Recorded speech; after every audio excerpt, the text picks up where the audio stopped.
Well, so this person here was our ASB president, so her speaking skills are going to be significantly better than mine. Okay, all right, fair enough. The first question, which was what you did during high school that really helped you excel in college and beyond. I think a lot of people, especially in this day and age, have a major, people put a very high emphasis on extracurricular activities. For me, I did, some examples of things I did in high school include Boy Scouts, cross-country and track, and then also a program called Youth in Government. But it's important to look at what extracurricular activities do, because obviously there's the fact that extracurricular activities look good on a resume when you're applying to college and stuff like that. But the reason why colleges like seeing extracurricular activities in the first place is because it demonstrates personal growth. For instance, in Boy Scouts, I've had some incredibly lousy experiences there where I've had to go through some terrible nights. One night, I forgot to bring some of my equipment, or I didn't bring enough clothes to a wilderness survival merit badge training class, and I ended up having to sleep in the wilderness with 2 layers of clothing on, up in Yosemite. So the nights got really, really cold, and I was pretty miserable. But at the same time, through that, I learned more about how to be prepared in those sorts of situations, and to not even be in those situations in the first place. Through cross-country and track, I learned a lot of discipline. I learned, because running 10 miles takes, I'd say that takes a good amount of discipline. And then also, you develop a sense of team and friendship with all your other constituents on the team, on that team. Like for instance, I was always there for my teammates, and my teammates were always there for me. And so that really does create a significant bond that it's great. It's a great high school experience. And then, for instance, when I did youth in government, after doing that, I actually became incredibly more politically aware of what's going around in the United States. Even a year after I graduated from high school, I still regularly read The Economist or The Daily Beast for what's going on internationally and nationally. So I think, to sum it up, the reason why we do extracurricular activities is for personal growth, and to go along with what Robert and Jessica said, you have to go out and seek that personal growth. You have to try out new things, and obviously if you don't like it, you don't like it, but you're not going to know if you're going to like it unless you try it out. The second question is what I wish I did or was taught in high school, and I think I've thought about this, and I think what I wanted, if I could go back in time, I wish I could have been more resourceful back then, because I counted up all the number of B's I got in high school. I got 11, which is probably pretty bad compared to some of these people here. But when I look back at them, I think that only 3 of those B's were honestly inevitable. The other ones, I could have really done significantly better. I think I could have pulled out A's in those classes if I had better study habits. And the reason why I didn't have those good study habits was because I had certain misconceptions. One of the particular misconceptions that I think really screwed me was that I thought reading the textbook was a waste of time because the teacher was lecturing on the material from the textbook, and thus it's just going to be you're just going to be learning the same thing by reading the textbook. After taking AP US History, when I read the textbook from front to back, I realized that that really was a misconception, and that reading the textbook is actually very helpful for your grade.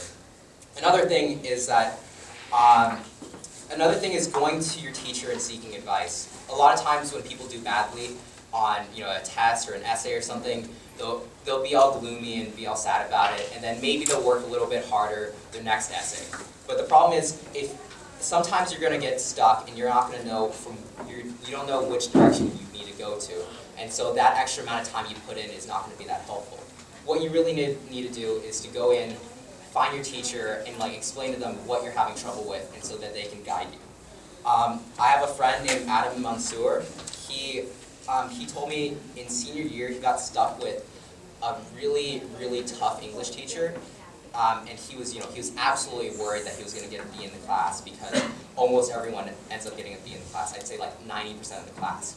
But what he did was that every single time they got assigned an essay, he would literally go in 3 to 4 times before that essay was due and just work on that essay with his teacher.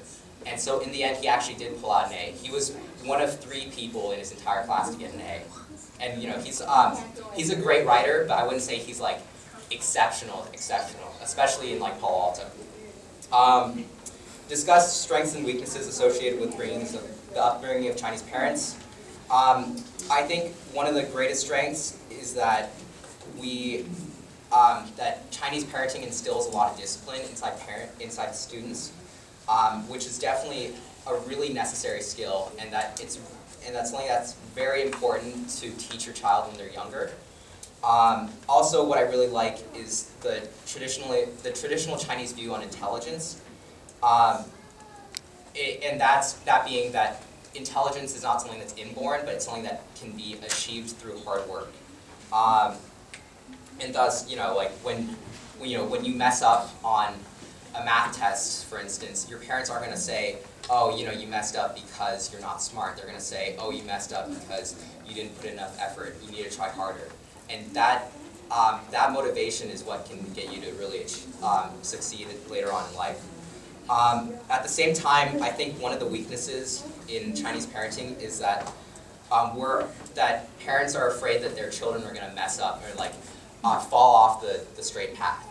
And that's a legitimate concern, because for one, I've fallen off and I've made a lot of mistakes in the past 19 years of my life. I told you about the wilderness survival one, where I was stuck in the freezing cold, didn't get any sleep that night because I thought I was going to get hypothermia. But I think, the point of that story was that after that happened to me and I got first-hand experience, I actually did learn from it. And making mistakes when you're younger is honestly way better than making mistakes when you're older. Like, if you have a crisis when you're like 14 years old, that's definitely going to be better compared to when you're 32 and you're living by yourself in some city 3,000 miles away from your parents. And the last thing is, I wanted to reiterate the points of my fellow constituents, Jessica and Robert here. Communication is definitely something that's very key between parents and kids. If your parents have really good advice for you, obviously there's both the generation and cultural gap that exists between you two. But when you're in a struggle, it's really nice to have someone to turn to, and even if you don't think their advice is necessarily sound for this day and age, it's still really nice to just have a dialogue with your parents, because that really develops a sense of trust between the two of you, which is really conducive for later on. Should I just continue on? Okay. All right, time management, experience, and advice. So I am a pretty bad procrastinator. When my mom made a rule in middle school and high school that I wasn't allowed to watch any TV during the weekdays, and I regularly broke that rule because I had a laptop and there's this thing called Hulu where you can watch TV on the internet. Amazing, right? I think that honestly, you're not going to be able to control your kids very, very hard in those aspects. The best way to get your kids to be motivated and do well in school is through intrinsic motivation. Intrinsic motivation is just finding something that you really legitimately like, and that you want to look into it on your own accord rather than someone else's accord. And so after I found things like that, after I found an interest in, for instance, when it came to history or foreign policy, I did all that work on my own. I was interested in doing the research when it came to that. And after that, like, you notice that when you're actually really interested in something, you don't procrastinate on it. You actually dive in and you put the extra mile into it. And so that's my advice when it comes to time management experience and advice. And yeah, I think I probably would spend a lot of time talking now. Over 10 minutes, all right.